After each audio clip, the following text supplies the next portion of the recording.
All right, artists, let's dive into the magical world of painting stunningly realistic trees with acrylics. If you're looking to bring your landscapes to life, then you're in the right place. Today, I'm going to walk you through a step-by-step guide to creating trees that practically leap off the canvas. First things first, let's talk about tree types. You've got your evergreens like pines and spruces, with their needle-like leaves and conical shapes. Deciduous trees like oaks and maples have broad leaves and a more rounded or sometimes sprawling appearance. Understanding the basic shape and structure of the tree you're painting is crucial. Now grab your sketching pencil and lightly outline the general shape of your tree. Start with the trunk. It's the backbone of your tree. Make it sturdy and give it some character with a few twists and turns. Branches come next. They should taper as they extend outwards. Remember, branches aren't perfect. They bend and split in unpredictable ways, giving each tree its unique character.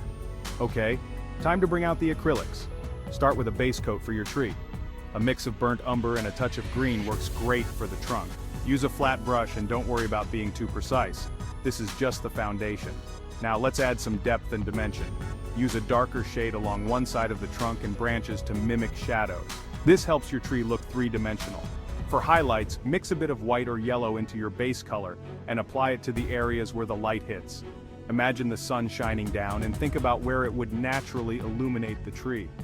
When it comes to leaves, think in layers. Start with a dark green base to create depth. Use a stippling technique with a round brush to dab in the leaves. Once that layer dries, go in with a medium green for the mid-tones. Finally, add the highlights with a lighter green or even a bit of yellow. This layering effect will make your foliage look lush and realistic.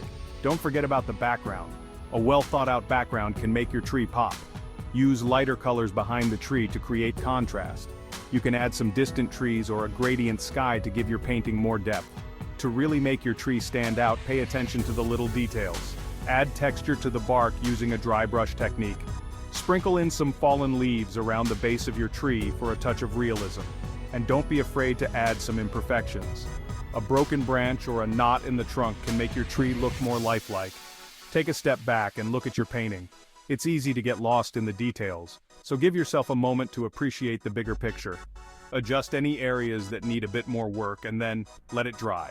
And there you have it, a stunningly realistic tree that adds life and vibrancy to your artwork. Remember, practice makes perfect. Keep experimenting with different techniques and colors. Each tree you paint will be better than the last. Thanks for joining me on this creative journey. If you enjoyed this guide, don't forget to like and subscribe for more art tutorials. Happy painting!